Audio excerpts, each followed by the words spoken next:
Take a look at their big house, bigger than they really needed.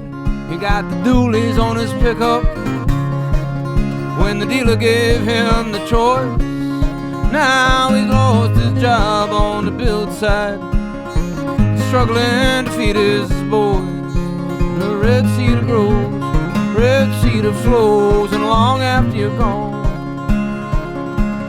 it's outlasting you, Lord, outlasting you, Lord, outlasting you, Lord, it's outlasting you.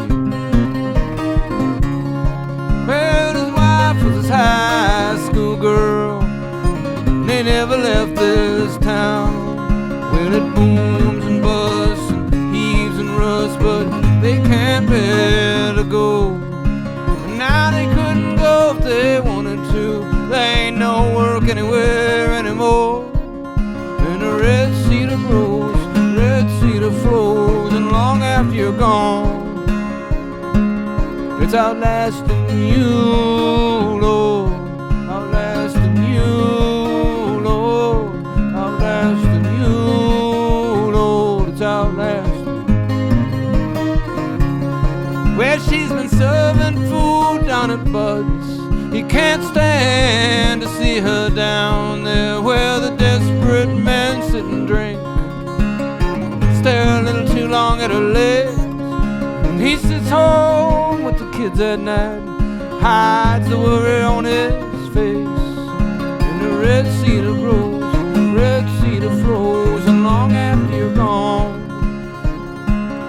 it's outlasting you, Lord, outlasting you, Lord, outlasting you, Lord, it's outlasting.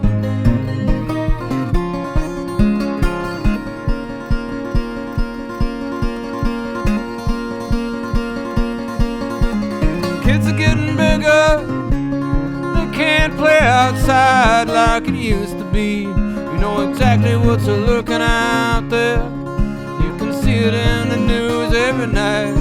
And the village that it takes to raise our kids is afraid to come outside. And the red cedar grows, red cedar flows, and long after you're gone, it's outlasting you, Lord, outlasting you, Lord, outlasting you, Lord, it's outlasting. Tuesday afternoons are the hardest. Time just seems to stand still. Well, they've piled up quite a few of them. Now about 20 years worth, and not quite 3 o'clock. And time moves as fast as it ever did. There ain't nothing you can do to slow it down. And the red cedar grows, red cedar flows, long after you're gone, it's outlasting you, Lord, outlasting you, Lord, outlasting you, Lord, it's outlasting.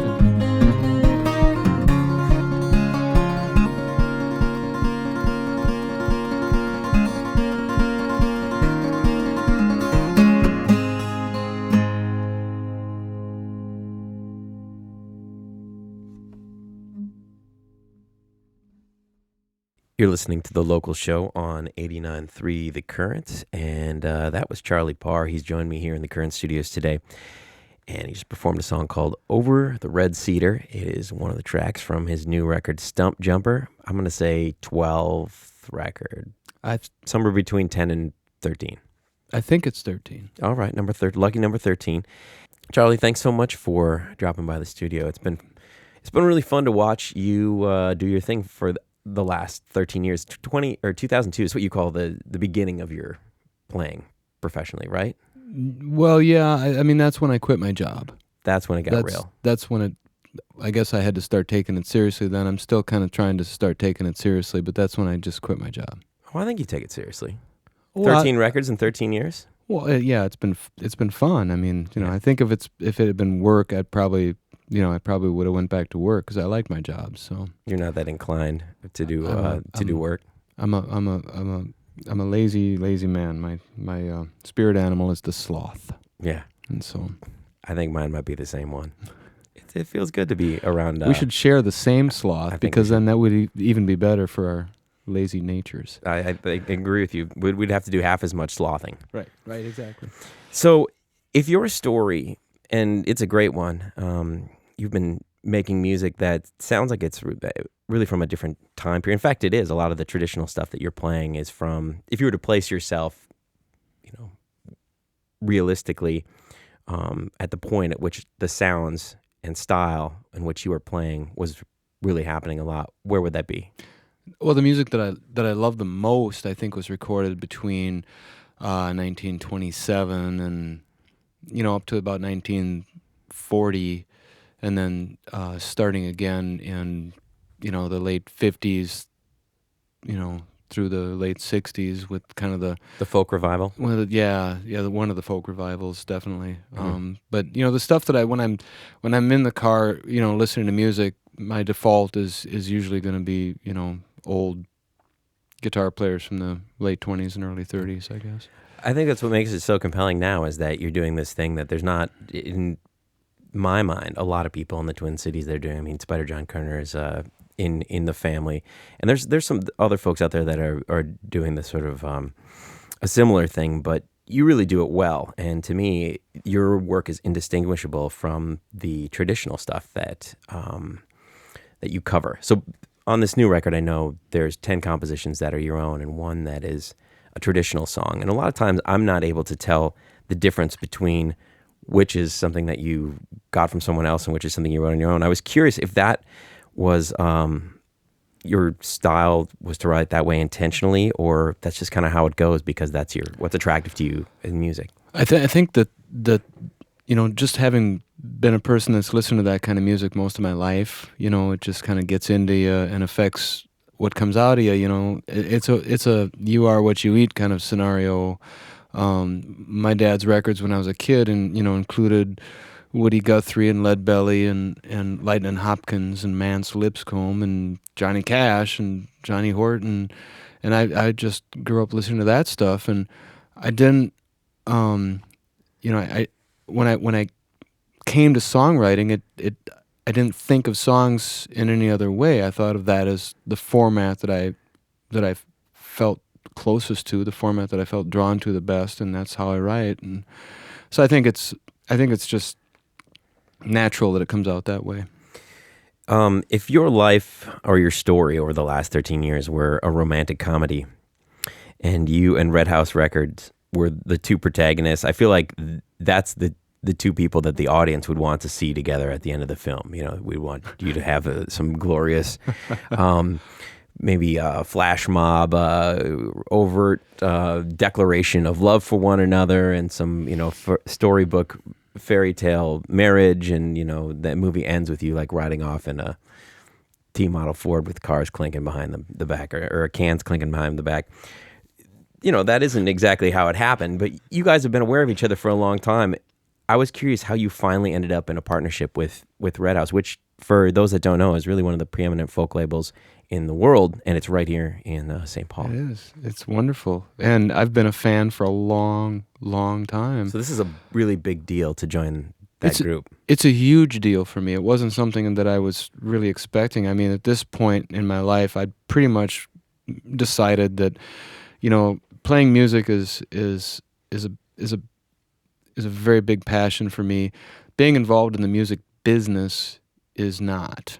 And so I thought, well, I'll just make these records and take them down to Noiseland and have them make a bunch for me, and I'll put them in the car and hit the road and sell them to people. That's as simple as that, And after this record was done, I had an opportunity to hang out with Eric Peltonimi from Red House and have breakfast with him, and we were talking, and I didn't expect them to be willing to put out a record of mine, and he liked the record and he offered to do it, and I was a little bowled over because it is a big deal to me, and working with those guys, I know most of them, and I've interacted with the rest of them at some point or another, and it feels really natural, and it feels really right to me. I hope that everything goes well for them, so I don't have to come back and kind of apologize for, how everything kind of went to pot. But I'm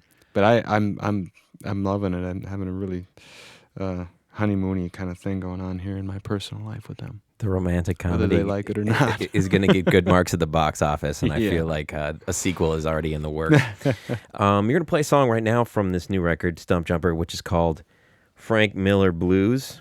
Right. Not Possessive, not Frank Miller's Blues, but the Frank Miller Blues. Who's Frank Miller, and does he actually have the blues? He's somebody I made up. Okay. He's a guy that is going to die, and when death comes to take him away, Frank Miller protests that he hasn't finished his chores yet. And so death lends him a hand and then takes him on to glory, leaving his wife alone and very angry. That is a interesting outlook, Mr. Parr.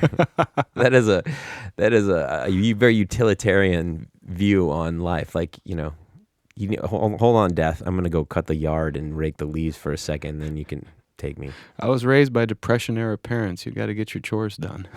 Clearly. It's Charlie Parr on The Local Show. Frank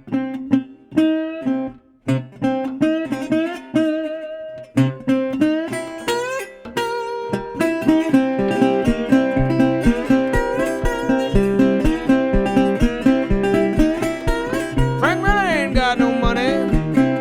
He's been drinking all day. Frank Miller ain't got no money, but he been drinking all day. Taking a sip of whiskey for every bell that he put away.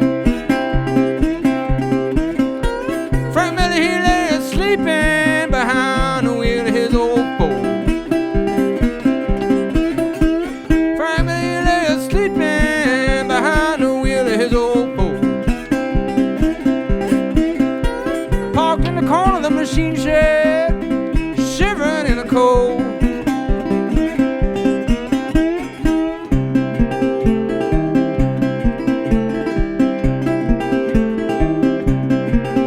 Well, death that came upon him there, climbing in the back with a sigh. Death came upon him there, climbing in the back with a sigh. Wake up, Frank Miller, you and me is bound to take a ride. Frank Miller, he woke up yelling, but that door was locked up tight. Frank Miller, he woke up yelling, but the door was locked up tight. He eyed old death over, he said, well, son, I ain't going without a fight.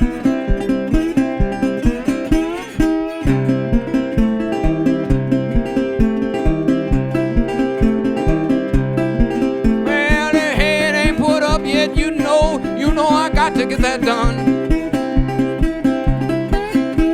The head ain't put up yet, you know I got to get that done. And the old lady gonna kill me when she finds out that I'm gone. Sun rose up that morning, two old men bringing in the hay. Sunny rose up that morning, the two old men bringing in the hay. Had all stowed and leveled by the evening of the day. And they stayed up late drinking in the backseat of Frank's old Ford. Stayed up late drinking in the backseat of Frank's old Ford. Talk about the old folks, miles and miles back on that big road.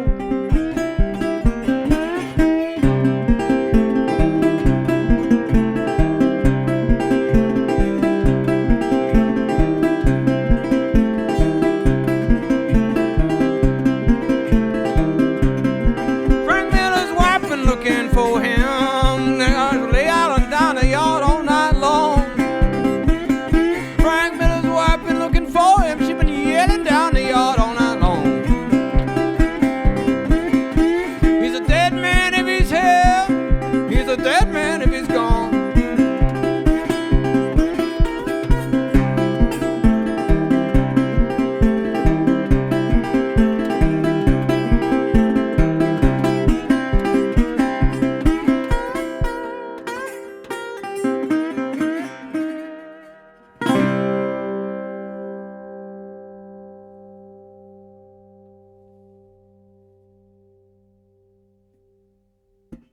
You're listening to the local show on 89.3 The Currents. That is Mr. Charlie Parr performing here in the Current Studios, a song called Frank Miller Blues. It's one composition that he wrote. You can find it on his new record, Stump Jumper, his 13th album, which will be out on Tuesday on the Red House Records label. Charlie, that song is a perfect example. You have a really unique and matter-of-fact way of looking at life. If this whole music thing gets boring for you, would you ever consider writing a book of life hacks, like a simple collection of Charlie Parrisms for navigating your way through life in a way that just makes good sense? No. No? No, I can't. No, I can't. I can't write like that.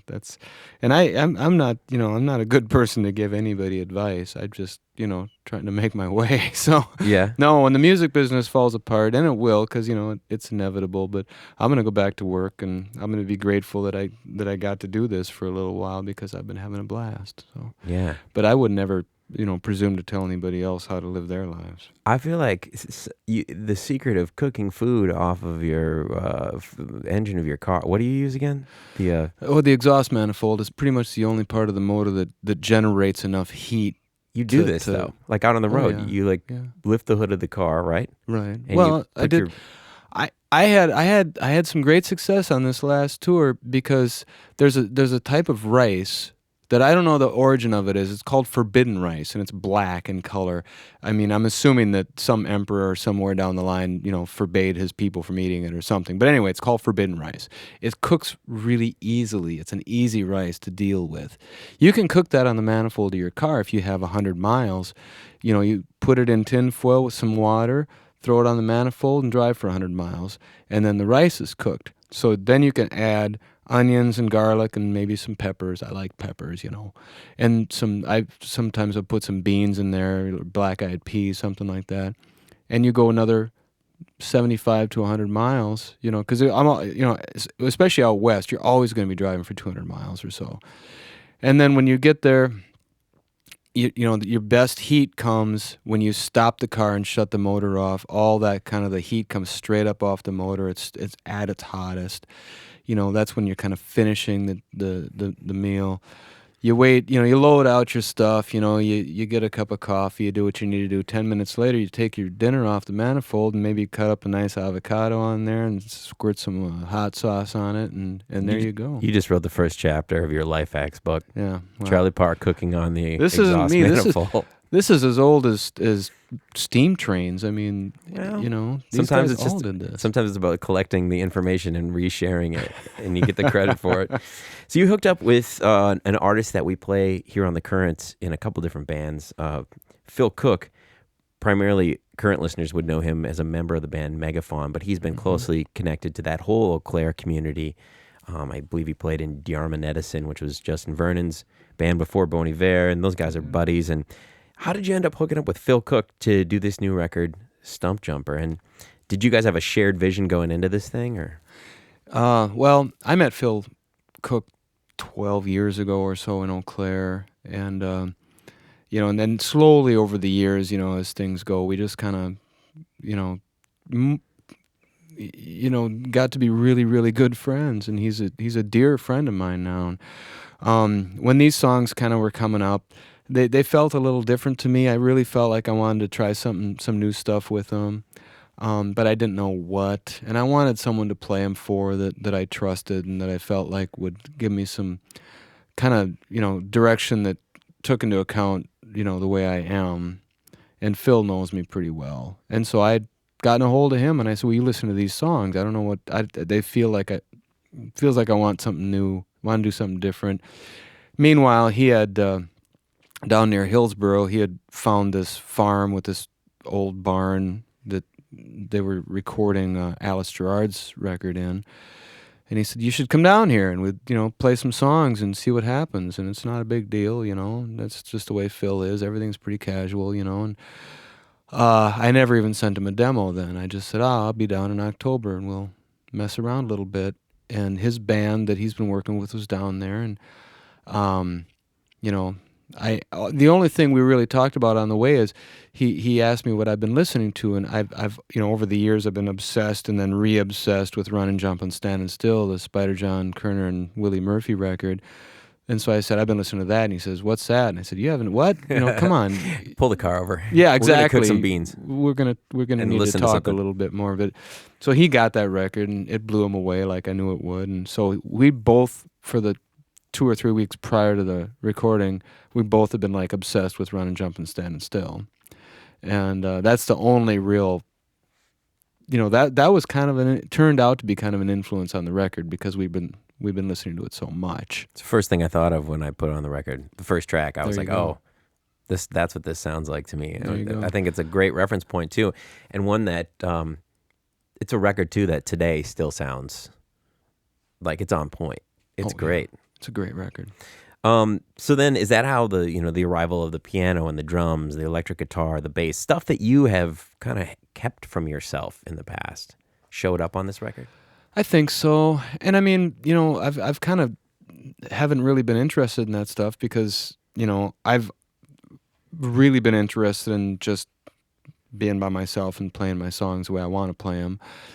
And at this particular time, I just, maybe I was feeling lonely. I don't know. I just felt like I wanted to be in the company of some folks. And I was really lucky because, Ryan and James and the engineer Nick, we all just hit it off like cheese and peas, and from the very beginning, we were playing music and everything felt right. I played the songs and they listened to the songs, and then we'd play the songs together, and I'm like, wow. And then we'd move on to the next one. That was the whole record went that way. The whole thing was recorded in less than 14 hours. It was just fun. I had a great time. And then afterwards, I was shocked at the fact that I liked it. I got the rough mix, and I listened to it like 3 times. I'm like, I actually like that. And that's, for me, listening to my own stuff after I record it is hard because I've always felt like, a recording is like a show. I don't want, once it's over, you don't really want to know about it. You enjoyed the experience. You had some fun moving some air molecules around. Now they move back to where they were, and it's like it never happened. So you don't have to think about it anymore, and you can go on to the next thing. This recording I sat and listened to for a little bit, and the songs obviously have gone on their way and they've morphed into what they do because that's how songs are. They're never really done. But I think that the record is a really fair representation of what happened on the farm that day. Charlie Parr's new record is called Stump Jumper. It's his 13th, the lucky number 13, and in accordance with bucking tides for pretty much most of your life, I believe. Like you're going to redefine 13 with this one. It's out on Red House Records, a great folk label that's right here in St. Paul. It'll be out this coming Tuesday, the 28th. You can go out and pick yourself up a copy. While you're at it, definitely find a copy of Spider John Kerner and Willie Murphy's Running, Jumping, Standing Still. Then you'll have the 2 pieces that will make the other make sense more. It's on the same label. There you go. Charlie, thanks so much for coming on the show, and congratulations on this great new record. Thank you, David. I really appreciate you having me on the show. All right, you want to do one more for us? I do. A song called Falcon. This is Charlie Parr on The Local Show.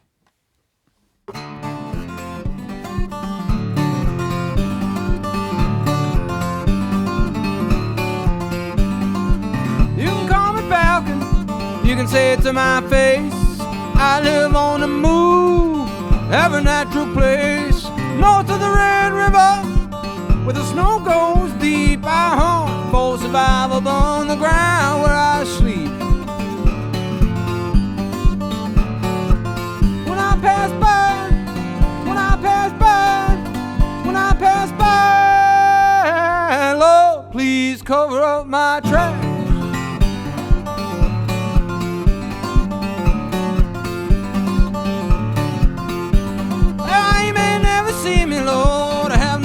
Home. I was taken as a child to brave the woods alone, stand against any without truth and heart, to bring light to my friends or harm to my heart.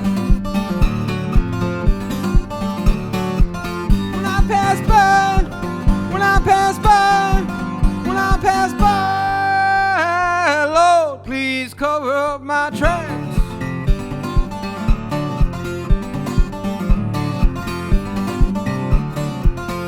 My family's all around me, I have no family at all. We live in the skins of the buffalo, we can't live life within walls, and I can't float on the water, and I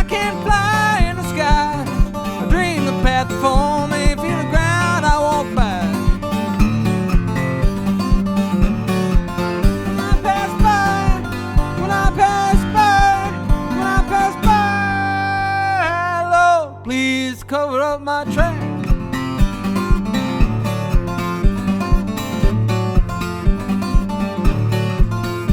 Well, let me find my children, bring them along with me. We will take no one's hand out. Nothing is given for free. We will fly like the Falcon to the setting sun and vanish into the wilderness. Keep a fire for our own.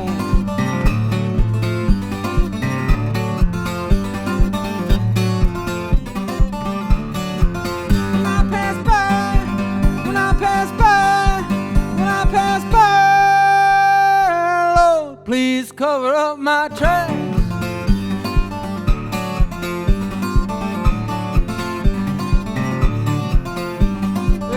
Find my body, there will be no more remains. I will return to the Red River, float down through the plains, and my medicine is survival. My salvation is my own.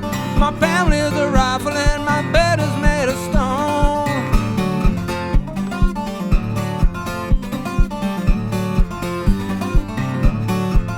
When I pass by, when I pass by, when I pass by, Lord, please cover up my tracks.